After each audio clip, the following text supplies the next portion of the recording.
Has Dave Chappelle harmed the transgender community, and should he be canceled?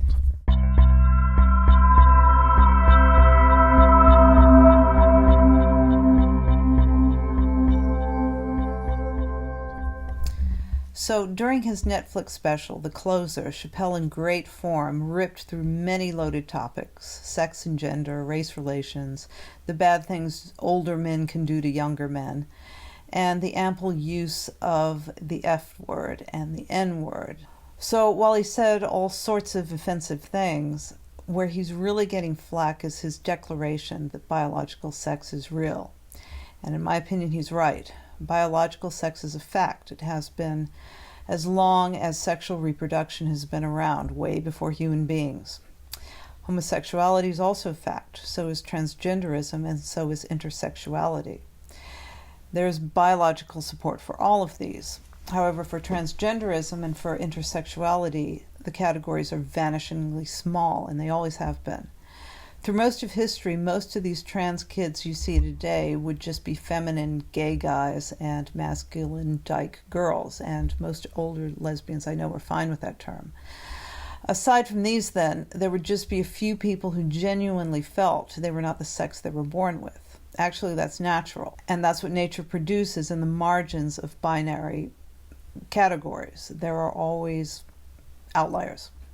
But the proliferation of transgenderism way beyond the scope of any statistical probability and innate biological support is an example of ideas being lived out in the world, ideas being lived out, because the intellectual level dominates us in this day and age.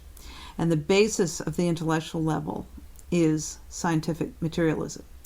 So the issue of why there's such a proliferation of trans people isn't biological, it's intellectual. It's an idea reified with scientific intervention.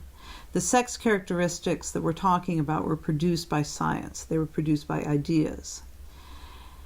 And the big idea in the transgender community is that once science can liberate you from correcting the flaw of nature, then there is no reason you are not legitimately the sex you've transitioned to, because now the inner matches the outer.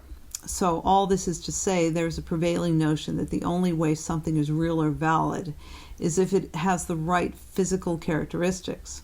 If a transgender person scientifically creates the sex characteristics of a woman, then they are a woman, and they want to be validated through the lens of that precise biological category. After all, they've taken the hormones and they've done the surgery. But this is what I think Chappelle is calling out. What science and technology produce are very real for us moderns. In fact, the products of science and technology, you could argue, are the most real things we experience in this day and age. The intellectual reality in which we tend to be sequestered is grounded in the science that finally replaced God at the end of the First World War. After that brutal mechanical war, cultural relativism, anthropology's appropriation of scientific objectivity, was the intellectual level's weapon to dominate the social level. And there was an ongoing fight between the social level and the intellectual level to dominate. And this persists today, and you will see vestiges of it, or you'll see it actually, I wouldn't even say vestiges of it, you'd see it played out in the culture war. There's one side, conservatives, that want to protect these social values, and the liberals want to be free of all social constraints. So these 19th century social values, such as virtue, led us into that brutal war and later fueled racism and all manner of oppression, so the intellectual narrative goes. Scientific objectivity says there is ultimately no material difference, for example, in wearing a suit and tie and wearing a dress. It's all relative. Social values of gender roles are trite, old-fashioned, and oppressive. Gender roles are social constructs, and we can just throw them out because there's no scientific basis for their existence anyway. We have revealed them to be nefarious power tactics. But ultimately, it's this scientific destruction of social values that is leaving us bereft. Without these values that we can all agree on and strive toward, is why so many, especially young people today, not just trans, but many young people today are floating around in the virtual ether, which they mistake for reality. And the outcome of this is they think ideas are reality, and they are soft and sensitive and inexperienced because they don't get out and do things. They live in this world, this intellectual manifestation. Many of these young people have been so sequestered and isolated in Instagram and TikTok that they're acting these ideas out with conviction, because without any real and respectable societal values, these ideas give them a sense of identity, of meaning, of purpose, of community. They fill a gap that is still there and can't be measured in the lab, but which is there nonetheless. And this gap isn't necessarily filled with the real world. It's filled with ideas about the real world, and this is a big problem. On the upside, intellectual domination has allowed us to play out the greatest idea that mankind has ever thought up, which is human equality. The downside is, as Pirsig would say, because of the defect in science, which is the structural basis of the intellectual level, is that science has no provision for values, and it has given us the impression that rationality can guide us towards values. Therefore, the intellectual level has severed itself from the social level, and in so doing cut us off from the connection to the source of all things. And there has been an evolutionary process since the beginning. If we're cutting ourselves off from social values, from the things supporting us, and the connection between us and the source of reality, then that can be a big issue. And I think this is at the bottom of what Chappelle is trying to say. That's why Chappelle is reminding us of what we are and what we have lost, which are those social values. And he shows us this by demonstrating our loss of the practical fruit of those social values, which is common sense. Note the word common sense is in communal, social sense.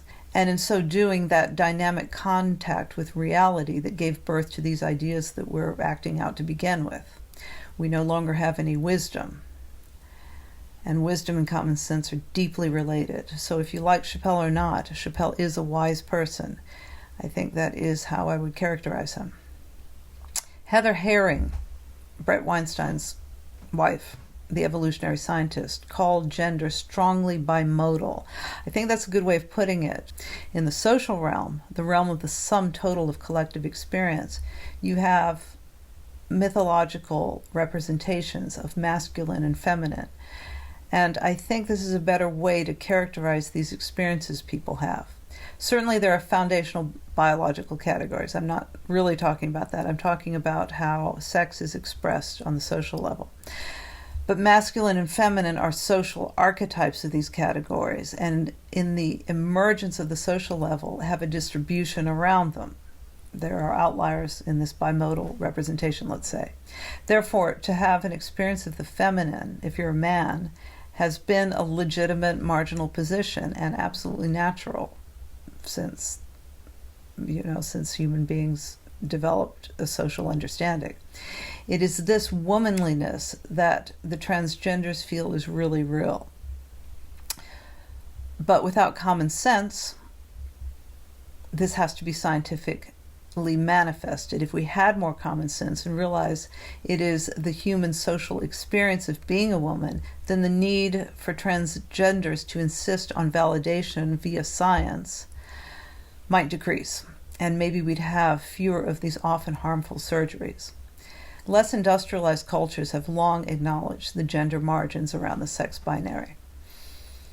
And in some third world countries, you have even certain terms for variations of these gender margins, as in Indonesia. Chappelle, as brilliant as anyone in academia, is capable of residing in that world if he wanted to, in the world of ideas and theoretical truth. But instead, he's diving into social values and bringing back the pragmatic truth of lived reality. He's dusting off that old tome of collective experience. That's why he's a brujo.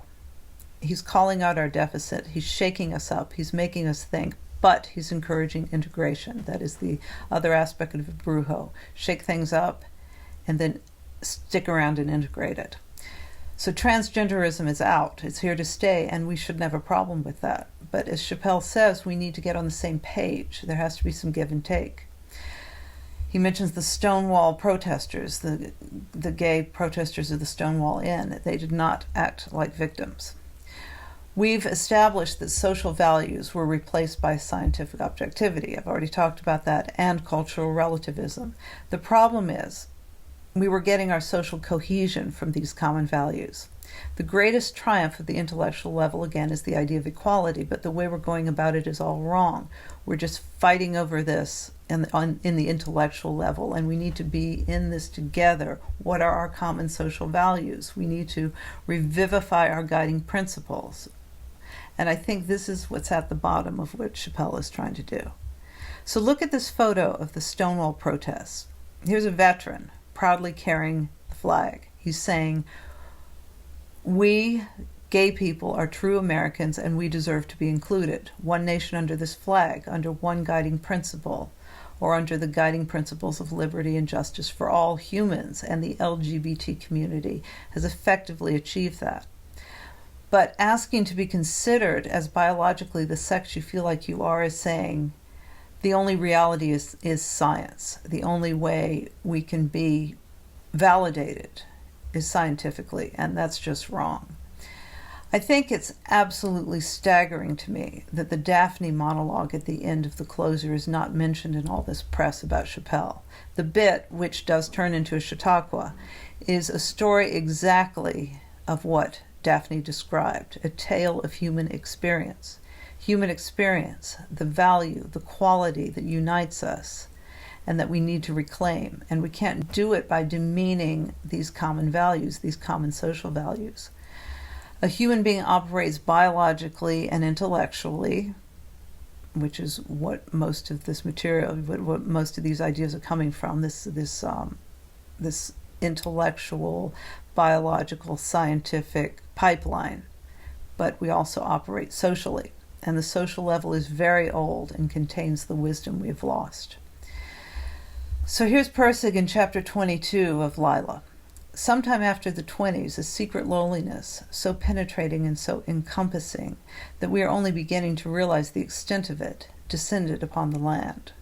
This scientific psychiatric isolation and futility had become a far worse prison of the spirit than the old Victorian virtue ever was. There was no way he could ever get to Lila or understand her, and no way she could ever understand him, because, and listen to this line, all this intellect and its relationships and products and contrivances intervened.